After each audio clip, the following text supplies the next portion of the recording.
Hello and welcome to Cinema of Meaning, the podcast from myself, Thomas Flight, and my fellow video essayist Tom Vanderlinden from the channel Like Stories of Old. This week we're going to be talking about Darren Aronofsky's The Whale. Before we do, I want to mention Nebula. This is a Nebula original podcast, which means you can listen to episodes without any ads or sponsorships and an entire week early when you listen on Nebula. Nebula is our creator-owned streaming service, and there's also a bunch of other great content on there, including our YouTube videos and exclusive bonus content from us and other great creators. You can find out how to sign up using our link below, and when you use our link, nebula.tv/cinema of meaning, that supports this podcast. So let's jump into The Whale. This is the latest from Darren Aronofsky, who is always going to bring something interesting to the table, even if I don't necessarily find it to be, let's say, that enjoyable of an experience. This is a movie I think I had very mixed feelings about, but as the movie sort of suggests, the most interesting book report is one that it just honestly states how you feel about the book. And so that's how I'm going to try to approach this podcast, just saying as honestly as I can the feelings that this movie evoked in me, which were many and of different types. We'll get to those. I'm sure there's a lot to discuss here, but where can we start with this, Tom? How did you feel watching The Whale? I think, like you, I had conflicted feelings about it. I think I went in with different expectations also. Obviously, a lot of this movie hinged on Brendan Fraser's performance, which was applauded, yes, and which I think also was, for me, the best part of this film, I think. Or at least the element that I connected to the most, and which to me felt the most natural in a way. I'll get back to that point later, but I don't know. I went in knowing there were a lot of people who had already seen it, and they were giving all these very emotional responses. They were saying, "Oh, this is going to make you cry. This is going to be a completely devastating experience." And so I kind of settled in knowing, okay, I'm ready. Like, hit me with it. And then it kind of left me more cold than I was hoping for. Like, I was ready for that emotional journey, and it felt a bit more artificial or more stagey than I was anticipating. And it's obviously based on a stage play, but I also felt like there were parts of it that felt just, you can feel the artificiality of it. And it had me thinking of, I think it was a 2021 movie, The Humans, which you had also seen, right? Yes. Yeah. I was kind of thinking of that movie and how that movie also based itself on a stage play, but at the same time, it also used the qualities of cinema to kind of elevate it into something that could not be done on the stage. And The Whale also does a few of those things, but I think overall, I felt like that was kind of what I was missing here. I felt like it was stuck between a more naturalistic approach, which I felt especially in Brandon's performance, as well as Hong Chow, who played Liz, his nurse and friend. I think they both presented us with very relatable characters, a very naturalistic acting style, and that to me conflicted with some of the other characters, mainly the daughter, Ellie, and Thomas, I think his name was, the religious missionary person who kind of comes into the story and finds a way to stay there, even though it doesn't really feel all that. He doesn't really feel like he has a reason to, at least to me. And I felt like those performances were far more like made for the stage. Like, they were more theatrical, more artificial. I've been using that word already too much, but there was a conflict there that kind of prevented me from fully immersing myself into this movie as much as I would have hoped. But still, I do think it had some interesting stuff to say about not just obesity and the people who struggle with it, but also more of the emotional driving forces behind it. which I thought was very enlightening. I watched the movie twice, actually. The second time, I specifically wanted to watch it with my fiance, who is a dietitian. So she had like a good eye to spot like all those little details about what this movie says about the relation to food that people can have, and how that's often depicted, and how this movie does that kind of differently and in a good way. In that sense, she found it a good movie in the sense that it does portray something that's often ignored or dismissed or misunderstood about how certain people develop a toxic relation to food, and how that leads to extreme cases such as not just the overweight that Charlie has, but there's also hinted that his former boyfriend, who passed away, was suffering from also from a food or an eating disorder, but that kind of went in the other direction, like someone who stopped eating, and was at least hinted that he might have been suffering from anorexia or something in that category of eating disorders. And so in that category, for me, there was a lot of stuff that I found enlightening. Yes. Pretty much I agree with everything you just said. The parts of it that resonated with me most were those more naturalistic performances from Liz or from Brendan Fraser and Hong Chow. Also the way it was dealing with directly what the immediate elements of the story of what's going on with Brendan, his relationship with Liz, his relationship with food, all of that I felt was conveyed very well. To me, I'm curious to dig a little bit into what you mean by the staginess, because I've heard a bunch of other people say this. And I think there's a tiny bit of like visually a stagey quality to it. But that overall, I think didn't bother me. I think the way Aronofsky moved through the apartment and shot the scenes was mostly fine for me. It worked fine. I don't really have complaints there. To me, the like artificiality of stageness that I felt was much more in the writing, where it felt like there was this, when you write a play, you have all these characters in a confined space, and then you use these sort of like devices, not literary devices, I guess, but like stage devices, whatever you would call them, theatrical devices, I guess that would be the word, to like bring other pieces of a larger story and a larger narrative into this confined space. And so it's like, oh, you want to talk about religion, and so you write this character who kind of keeps showing up at this location in sort of a contrived way so that you can bring those themes to the forefront. That's something that works really well for theater, because we all kind of suspend our disbelief and understand that, like, okay, well, you can't just like zoom to every location and show a story that unfolds across a vast span of time in the theater very easily. So it makes sense to use these devices to like condense the story down to a tighter format, and you can sort of suspend your disbelief to accept that.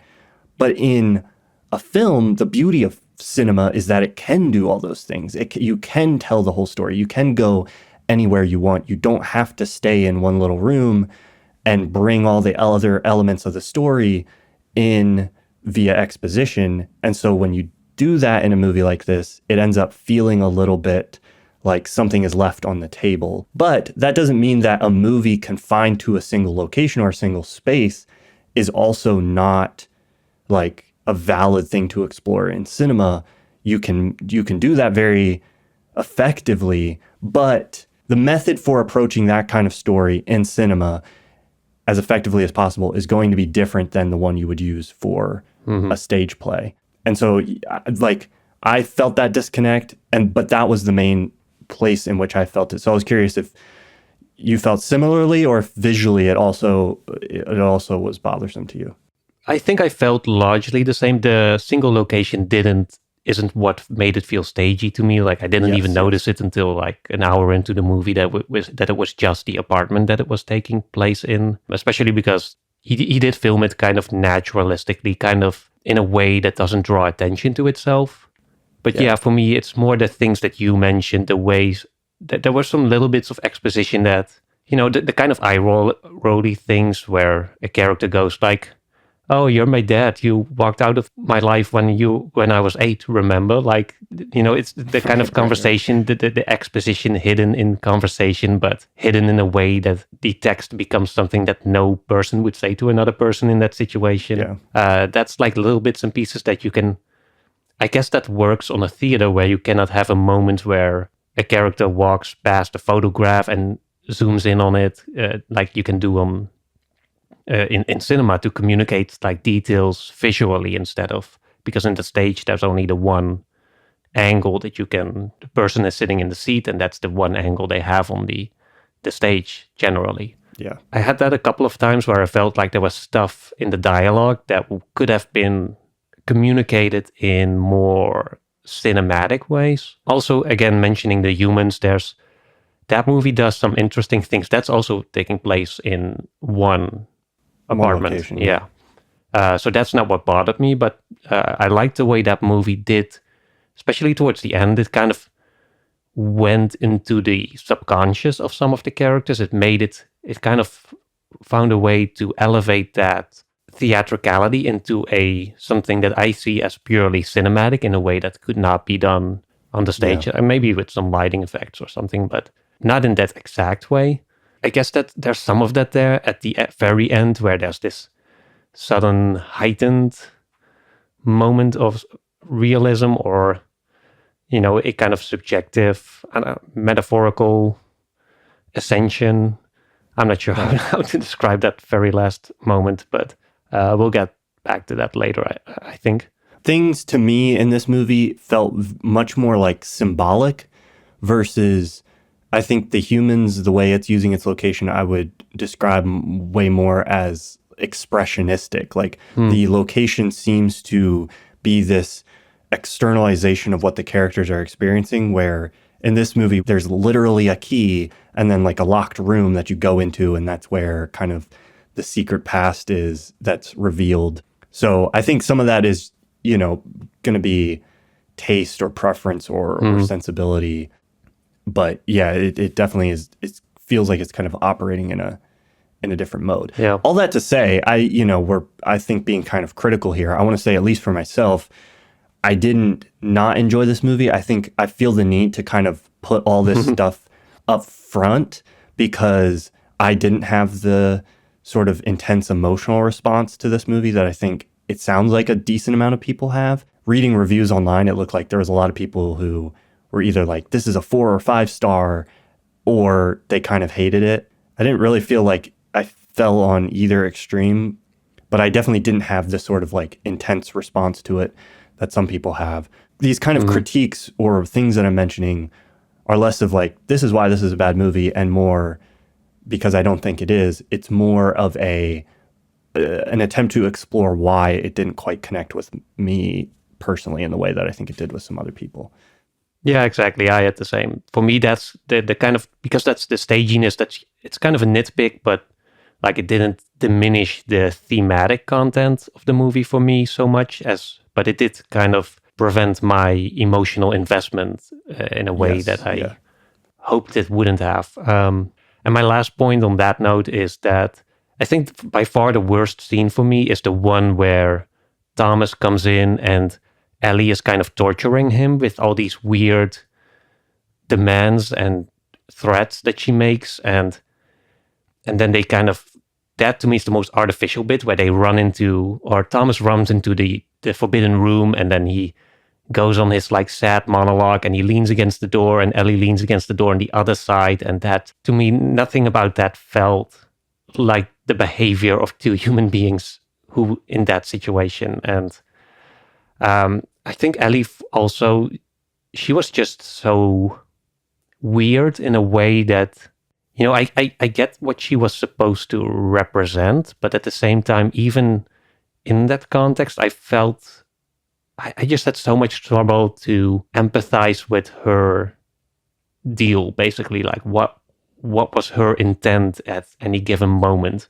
I felt like that was so vaguely communicated, and I'm not sure if that was supposed to be the case or... Yeah.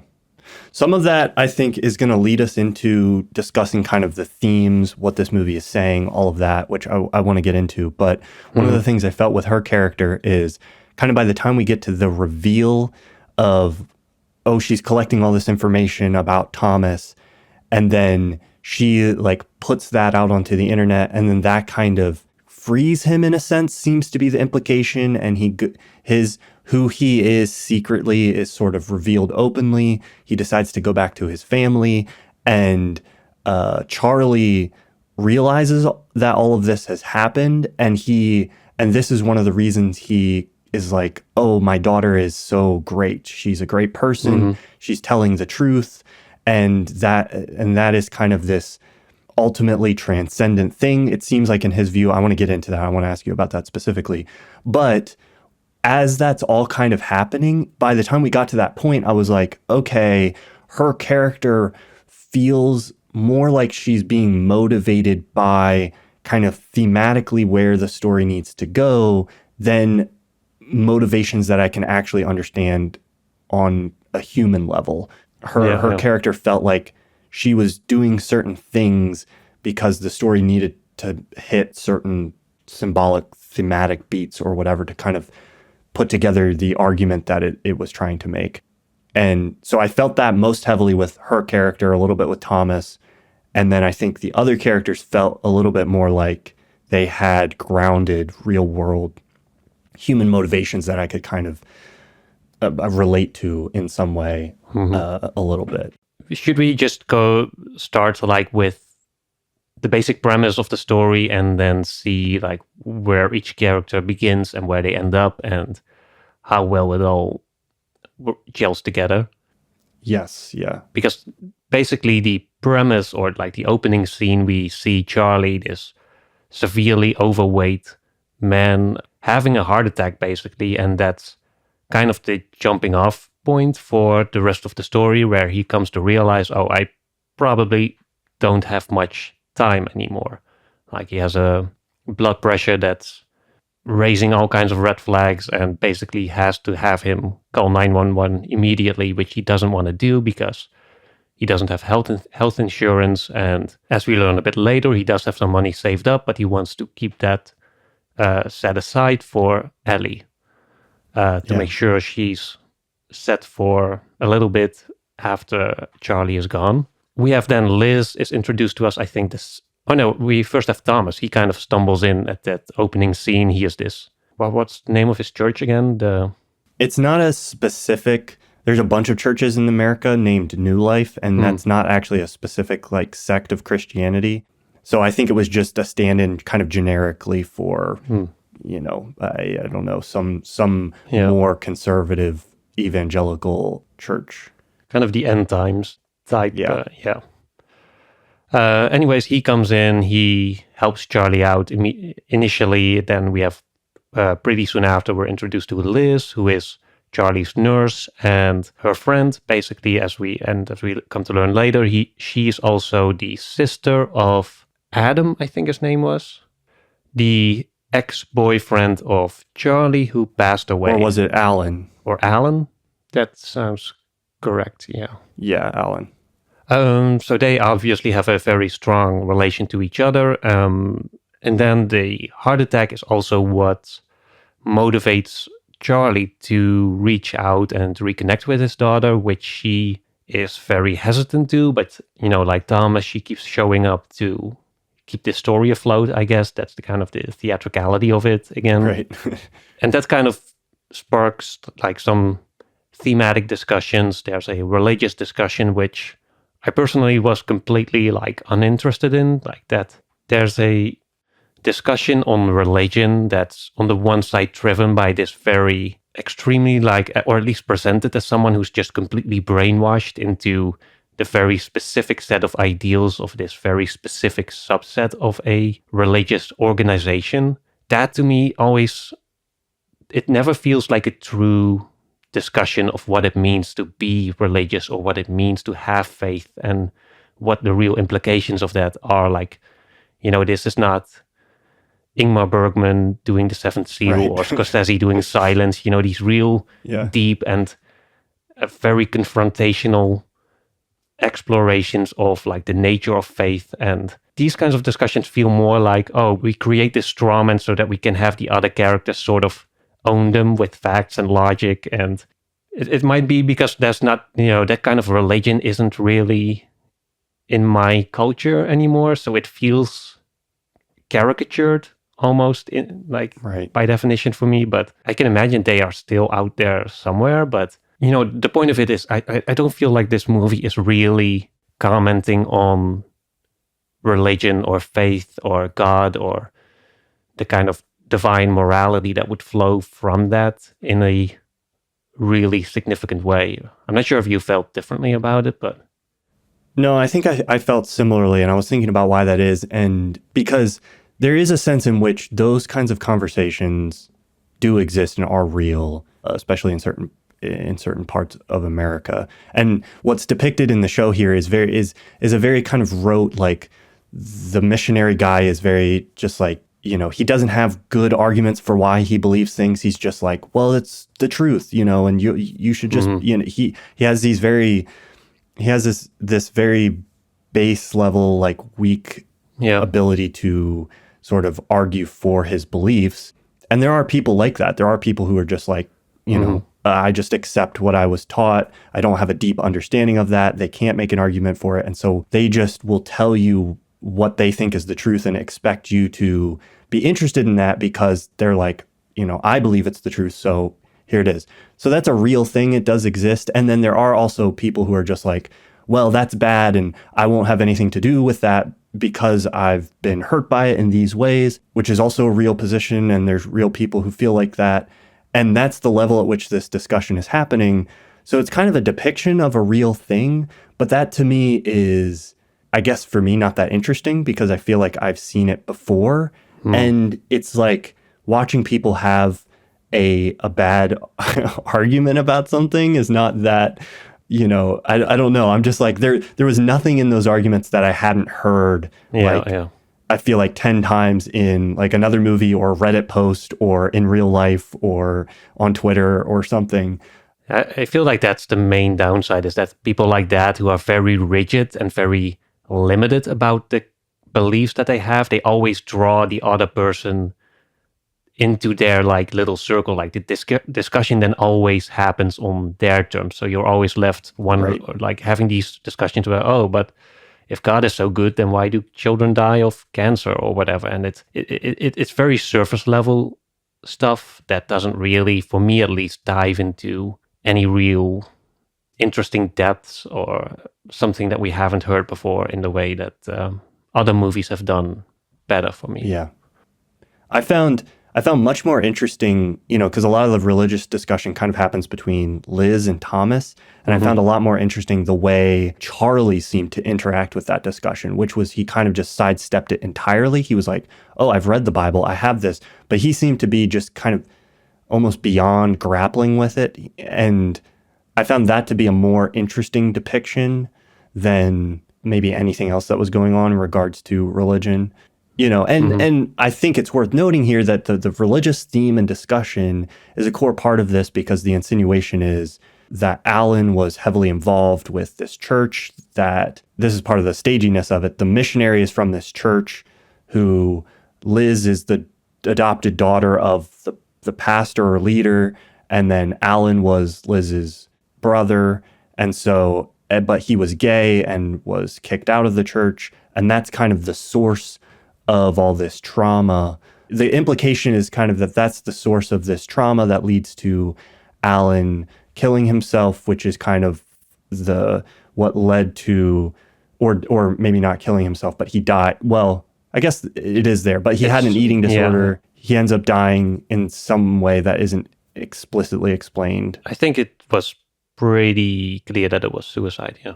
It's suicide, yeah. Okay, yeah. And then I think I'm confused about that because the revelation that he had an eating disorder came after Liz tells Thomas about his suicide. Oh, yeah. Anyway, the implication is there that kind of like that's a very core source of this trauma.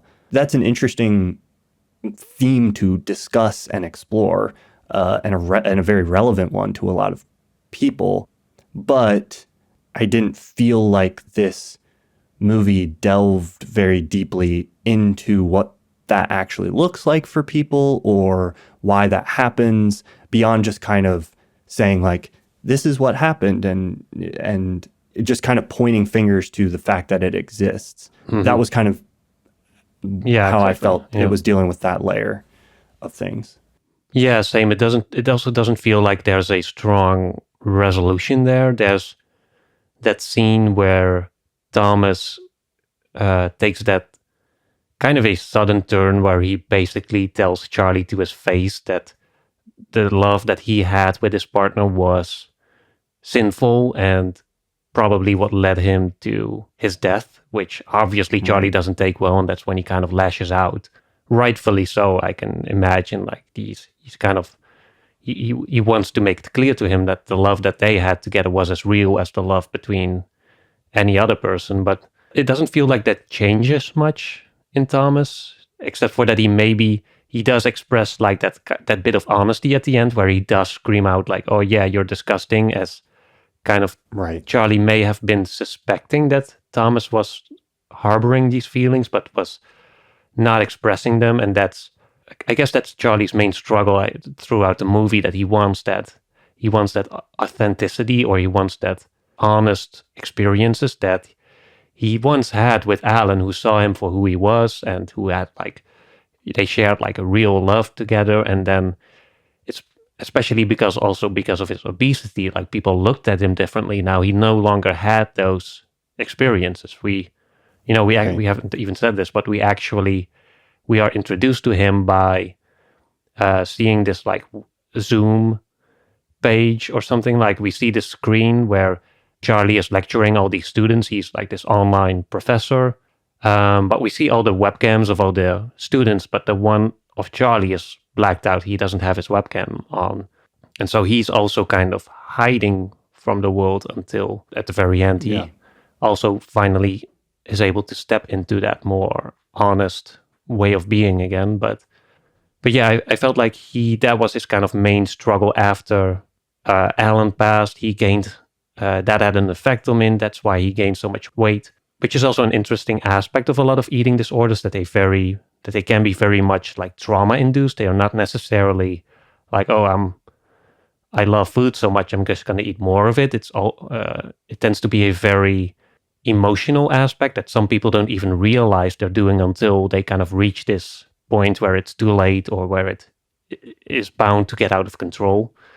And the movie does depict that very interestingly, where he does actually show Charlie showing restraint when it comes to food on a number of occasions. Like there's quite early on, there's a scene where he grabs this candy bar, he takes the wrapper off and then looks at it and he kind of puts it away. And then there's something upsetting that happens to him, and then he grabs it anyways, and like two more after it. And there's a couple of scenes later on where he has similar reactions. Like whenever there's something upsetting that happens, he instinctively reaches for food. And there's also like, this is all my fiance talking, but there's that great binge that he goes towards the end where he starts stuffing himself with pizza.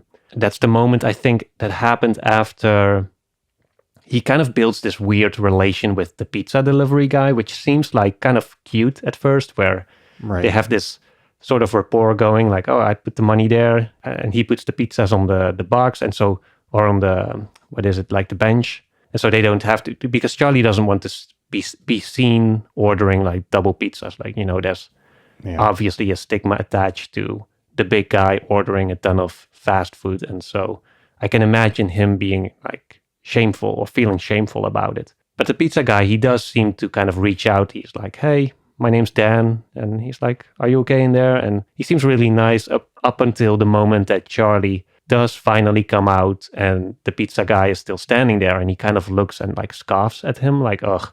And I think, if I remember correctly, that's the moment where he really goes on like, there's other stuff that's happened before, but that's like the final drop. And that's when he starts stuffing himself until he vomits. And that's like a true emotional binge. Like that's where you're not even like aware probably that you're eating the food anymore. It's just stuffing until the system breaks internally. That's he starts vomiting and everything. And that apparently was a very good depiction of what that kind of, because it's essentially an emotional breakdown that you're witnessing, but it's because of that distorted relation with food, it's it kind of takes that different form. And for a lot of people with eating disorders, that's kind of what happens. It has no longer anything to do with, I like this food, or not even that they feel good after eating it. It becomes like this compulsive aspect of their of the way they process emotions in a way that they sometimes are not even aware of. And that's something that I think the movie did depict really well, and was really honest about as well. That's something that I think a lot of people who have disdain or not very much empathy for people with eating disorders, they don't understand that component of it. They think this person's brain works in regards to food in the same way mine does. And so it is, there's a blame that gets placed on people with these kinds of disorders, because a lot of people look at that and they think, well, just I know I can just stop eating, so like you should just be able to do that too. And so understanding what you just described is very necessary and helpful, I think, towards having, a deeper understanding and more empathy towards these conditions. And I've never seen, I've been aware of these kinds of things. I've read about them, heard about them, absorbed discussions of them, I guess, just ambiently through culture or other forms of media. But I don't think I've ever seen it depicted in this way. And I think it really, again, I can only speak from my experience, and people who have their own experiences with eating disorders might feel differently. I read some really interesting Letterboxd reviews about this movie from people who, there was actually one, I might see if I can find the link to it and put it in the description, but I won't restate the whole thing. But it was just somebody relating their own experience with eating disorders and having lost somebody and the relationship between those two things.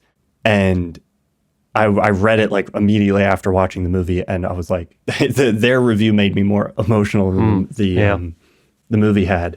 The point I'm getting to is, obviously, I'm not speaking from personal experience, but it felt to me like watching this movie did a good job of towing that line between kind of depicting these things with a sort of honesty of at least a certain kind of that reality, and how it's based in trauma, and how it can become this kind of emotional everything that you just described, without also like teetering too much into the realm of just kind of like creating a spectacle out of it, where the audience is supposed to be reveling in kind of the horror of it in a way that, I don't know, like I don't know. I mean, and some people might feel differently. Maybe some people would feel like this is just sort of this movie teeters into the realm of spectacle. But like it didn't feel that way to me. Like it didn't feel like the movie was ever mean towards Charlie, or like the position of the story felt empathetic towards Charlie and his situation and his condition, which is something that I appreciated. Yeah, definitely. I do think Darren Aronofsky has this tendency to make his stories feel very heavy-handed and very weighty, or like somber. Like there's no levity to his movies, even though there can be like bits of humor in it. But still, I feel like the overall experience of his films are very, I'm not sure how to describe it, I guess somber, but also almost like operatic in a sense. There's like an intensity to the way things are portrayed. Because the soundtrack here is also pretty oppressive sometimes for a movie of this scale, or this, for such a restrained movie in terms of location and story. The soundtrack is still very heavy. One other thing I also wanted to mention that about the kind of struggle that Charlie goes through is that it also very much affects the relations with the people around him. Obviously, we talked about how it was kind of his issues stemmed or were born from a trauma, from a broken relation, but they also affect like present relations. And that to me was also a very interesting aspect, especially with Liz, who is kind of his caretaker. And there's this this interesting moment quite early on where I think they're kind of hanging out towards the end of the scene. I think it's after Charlie, right after the opening scene even maybe, where they're kind of on the couch watching TV, and then Charlie looks over to Liz and he kind of nods suggestively, and that's when Liz goes and she grabs like the bucket of the Kentucky Fried Chicken or whatever it was. And so that's what I asked Marion about it. Like, to what extent do you think like is she enabling him, or what's her position in this relationship now? Because that's also something that she has to now contend with as a bystander. Like, where does she draw the line for herself? Like, how do I position myself into this other person's who I care for, but this other person's kind of self-destructive behavior? And she said, like, she's a nurse. At this point, she knows Charlie is probably going to die in a few days. There's no, like, he can switch to all salads now, but that won't make a difference. There's a point in a person's life where, people just are mostly concerned with just making them comfortable, at least emotionally comfortable, until the inevitable happens.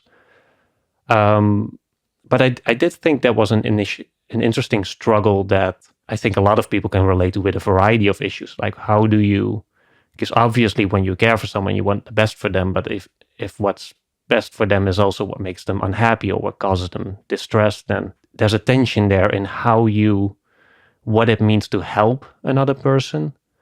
Yeah. And that also, I think, kind of connects to some other thematic issues here, also with the way Ellie ends up accidentally helping Thomas, and the way Charlie actually ends up hurting Ellie and her mother, or his ex-partner to some extent, and the way there's the kind of this dissonance between intent and outcome. Like, Charlie, from the beginning, he kind of wants to stay to himself. He wants to save that money, and that's the way he believes he is doing good, because he says on some more than one occasion, like, who wants someone like me in their lives? And so he thinks he wants to do the good thing by kind of staying away and just sending the money, making sure they have a good life, financially, that is. But at the same time, he's also kind of blind to the distress his absence is having on his daughter, like, even if it's unconsciously so. Because she's obviously struggling with her or with him having walked out on her when she was 8. Yeah. And kind of there's an inverse thing happening there where Ellie is, she's kind of depicted as this evil character. Her mom literally claims she's evil, and she does seem to be messing around with people, kind of trying to ruin their lives in these little ways, posting like photos on Facebook, or like unflattering photos and insulting comments, and kind of outing Thomas, who reveals that he's stolen from his church back home. And so he's basically on the run, and she records it and sends that back to him. Probably not with the intent, as Charlie thinks, to help him, but maybe just to cause chaos or something. To me, at least, it felt like she was just doing it out of entertainment. But it does end up having this very beautiful outcome for Thomas, who can now return home and be reunited with his family again. Yeah. And so that, to me, I was curious what you thought of that. Like, how did you feel about this whole dynamic between wanting to do good and having that sometimes play out in different ways, or not having full control over how the outcomes play out? Yeah, that's interesting. I hadn't thought about that theme as I was watching it. I think first I will talk about Liz, because I found her character I think, to be one of the most interesting, because there is this dynamic you talked already about, kind of, wondering if she is enabling him. And I thought that as well. And then there's some other behavior. There's one point where she's handing him a sandwich, and then she kind of is withholding, and she's kind of using the food to get what she wants out of him. And then there's another moment where Charlie wants Thomas around, or doesn't mind having him around, but Liz is kind of trying to cut off access and sort of controlling who is around Charlie. And there was this element of, I think Liz has good intentions. She's trying to help Charlie, but she also has fallen into a little bit what seems like this. There's a little bit of a toxicity to that relationship. I don't know if I would go so far as to call it abusive or whatever, but she's doing things that she thinks she's maybe doing the best thing for Charlie, but she's doing these things that, at least from my perspective, seem a little bit toxic, like taking away his agency as a person and trying to manipulate him or his behavior. And I really appreciated, at least for me, sort of the revelation of understanding once the reveal happens of you realize Alan had an eating disorder in the other direction. I don't know how maybe that explanation of their response to that is a little overly poetic. I don't know if that kind of thing would happen in real life, but I appreciated the sort of revelation that both of these people together in this relationship are traumatized by that experience. So the way they are relating to each other and to food for both of them is coming out of this traumatic experience that they've had with this person who they couldn't get to eat enough. And so I found that to be a really interesting, her character transformed for me, and I felt like I understood her better having that motivation. But yeah, I do think, all the characters seem a little bit lost in terms of the connection between what they're trying to do and what the outcomes are. The other one that really stands out for me is Charlie, who is doing all this stuff and behaving in a certain way because he's fixated on this one goal of, I'm going to give this money to my daughter. Yeah. And it's just like, what is $100,000 or $150,000 going to do for this young girl when so many, it's better than nothing, I guess, but like so much of what she needs is not money. She needs all the things that she hasn't had in her life. And the money isn't just going to magically sort of like repair her psyche and undo trauma and like turn her, into a functional adult. There was a lot of that, like grasping for some action that is going to set things right, but then not being able to really help. I don't know. Yeah. It makes people a little bit selfish, maybe. Like in Liz, her case, I think she mostly, she wants to send Thomas away in part because she believes it won't do any good to Charlie, which also ends up being true sort of towards the end, but also because she's still struggling with her own feelings with regards to that church and all those arguments that they make, which she saw pan out in a wholly different way. And also with like Charlie, like I've seen some people say he's almost like this. I've literally seen him being called like this Christ figure who's just like all benevolent and kind of always showing the other cheek when he's being insulted and basically being this force for good in the movie.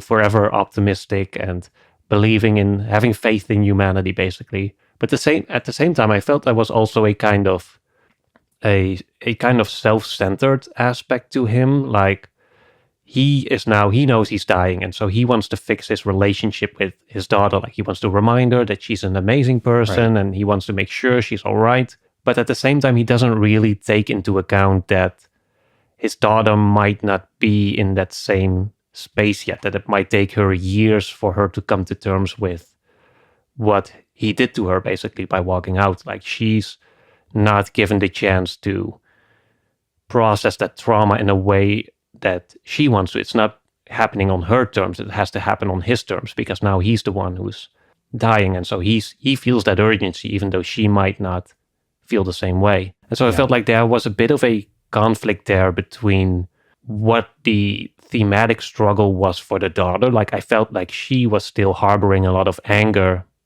towards Charlie. Whereas from Charlie's perspective, it felt more like, oh, she's this closed off, like mean person, and she just needs to value herself again or remind herself that she was this amazing person, which he bases off this essay that we haven't even mentioned yet. I think the whole Moby Dick. Yes, which is a core essay.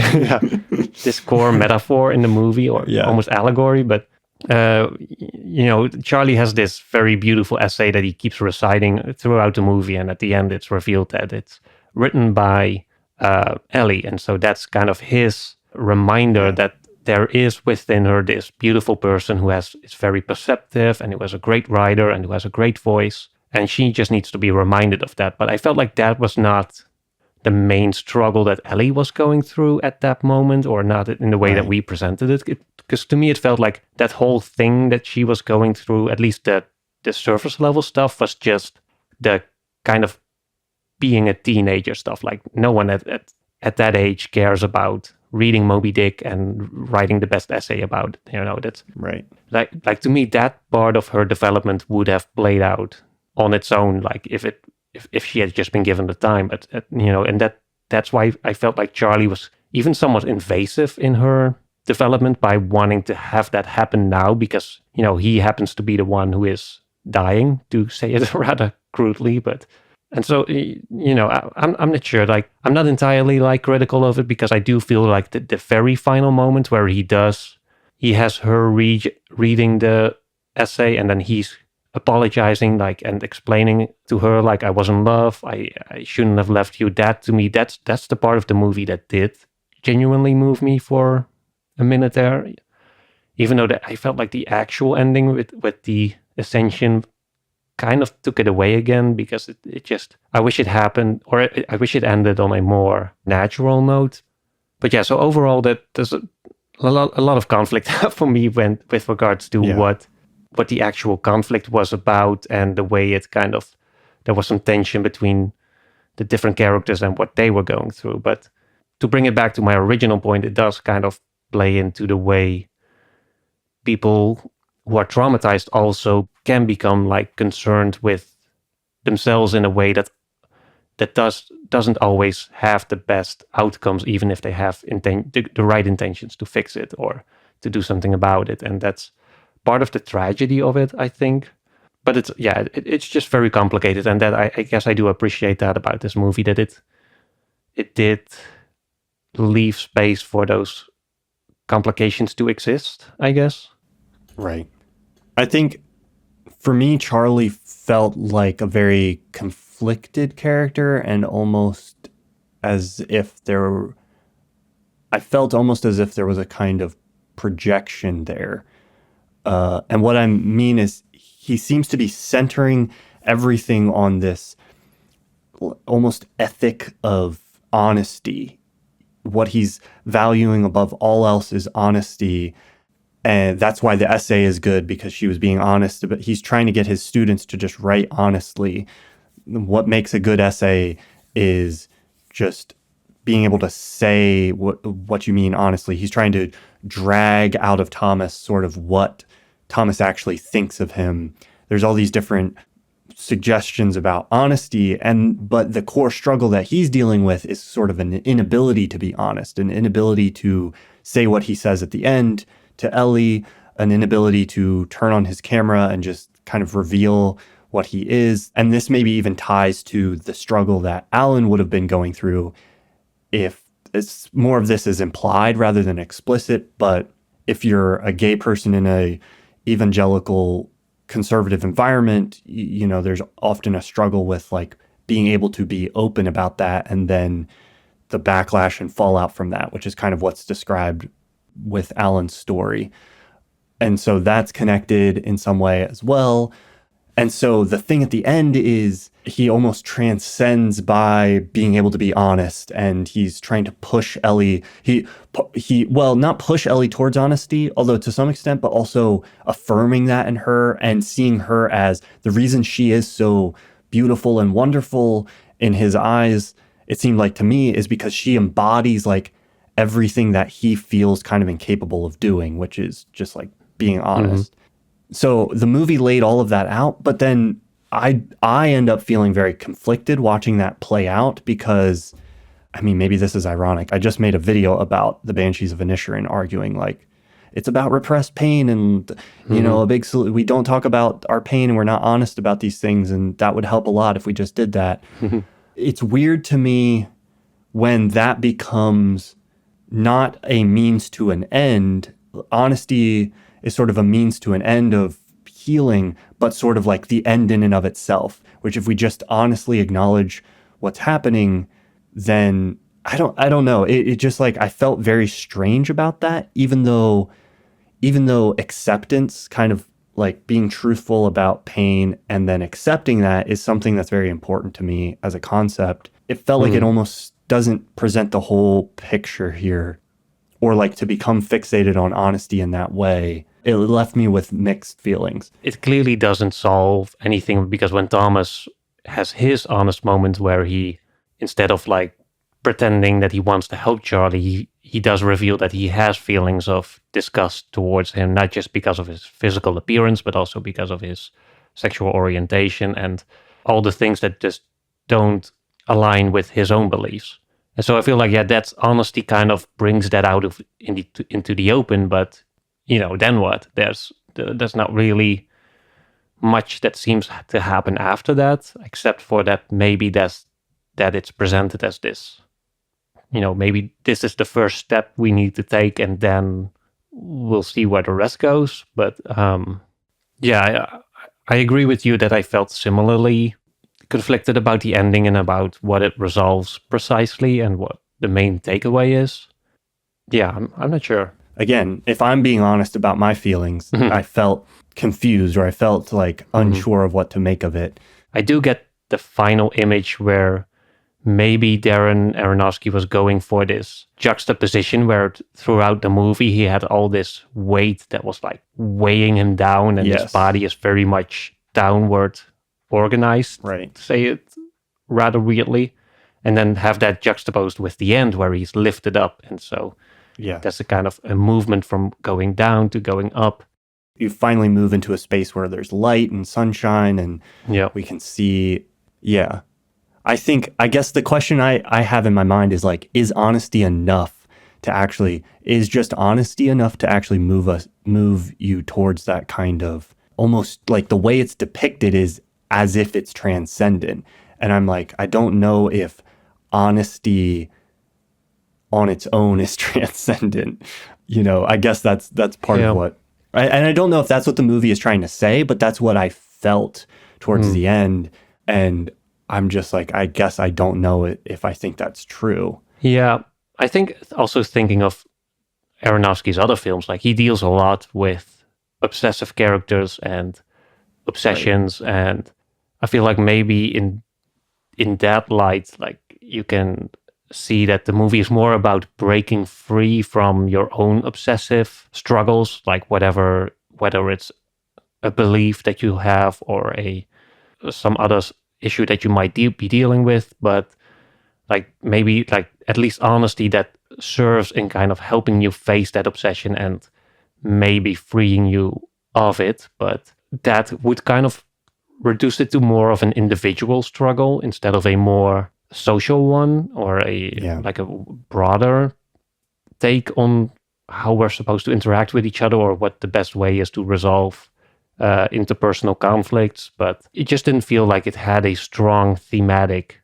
stance towards the end, and it doesn't have to have that. I think for me, the thing that stuck most with me is just the way the journey was portrayed, and the way that especially Charlie's struggle with food and his trauma was conveyed to the audience in a way that felt empathetic to me, but also not victimizing him completely, or just making him feel like this sad, pitiful creature that we have to feel sorry for. But he's shown that he does have complexities and layers, and even, he's not infallible, he has flaws.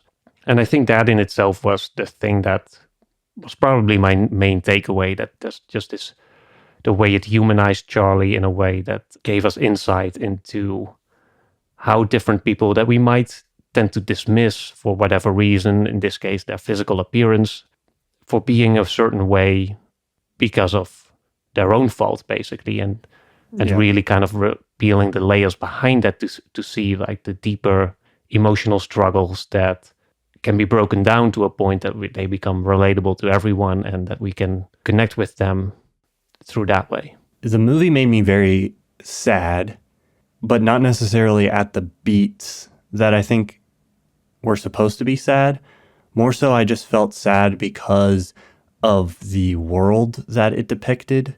Everyone in the film that we see is kind of lost in their own trauma or is struggling to try to make sense of things or help, but can't.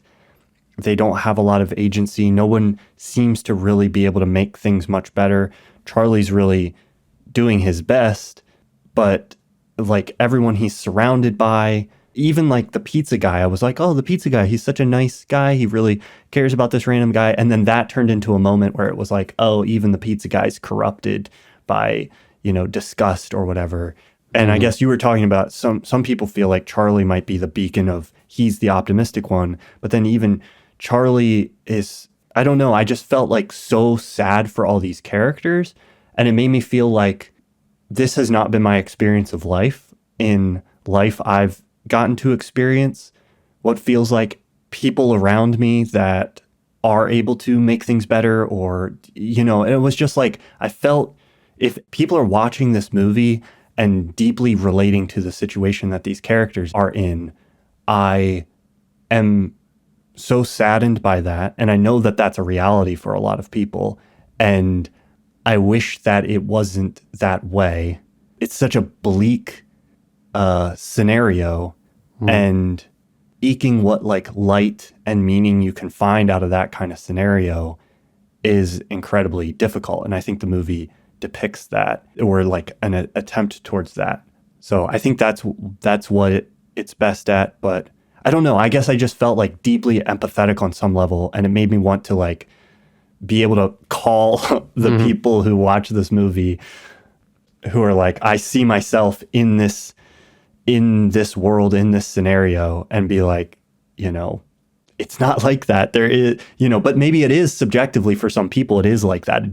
It can be that bleak and hopeless, but like it's possible for the world to not be that way, but it's impossible to like go in and find all those people and communicate that to them. Yeah. So, and a random person just telling you like, there is hope, there are nice people out there, or like whatever, is not the same as actually having, that in your life.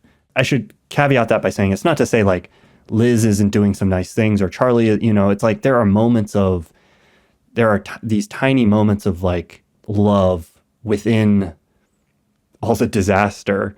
And there's this insinuation of like love in the past that has been lost. And that's part of why everything is so painful in the present in which we're experiencing the film. Yeah, man, I guess that just depressed me, and it made me feel sad. I think the absence of love in this, or the bleakness as you describe it, also demonstrates to some extent how powerful a small gesture can be for some people. Because I definitely believe there are people who, for whatever reason, live in this scenario. They, subjectively at least, they might be struggling or feeling alone or isolated and depressed or struggling emotionally, dealing with, or in this case, especially people with obesity or who struggle with eating disorders or whatever. And yeah, I feel, just like the pizza guy example, like if you see the negative effect that had on Charlie by just having that relation, even, that insignificant relation be broken in that way, even though at first, like, it felt like a kind of positive, like there was like just a little bit of hope in Charlie's life. And so that does show that like those little bits of kindness do make a difference. And yeah, I guess the movie is sad because it shows that by way of omission, basically. But it does feel like the kind of movie that makes you want to, in some weird way, makes you feel more humanistic and makes you want to say hi, or even like ask some random person who might seem like they're struggling, like, hey, are you okay? Or just do that small little gesture, and because you never know what it might do to them, or how it might help someone's day, or make someone's life a little bit better. Thank you for listening. If you enjoyed this episode, you can listen to next week's episode on Nebula. When you listen on Nebula, you also get access to our monthly bonus episode. We've recently talked about Babylon on there, and Avatar 2, and there's a bunch of others like 1917, Drive. We're constantly adding to that collection. You can sign up for Nebula using the link that's in the show notes, and you can also find a link there to our Patreon, which gives you access to our community Discord server. Thank you so much for listening and supporting the show, and we'll talk to you next week.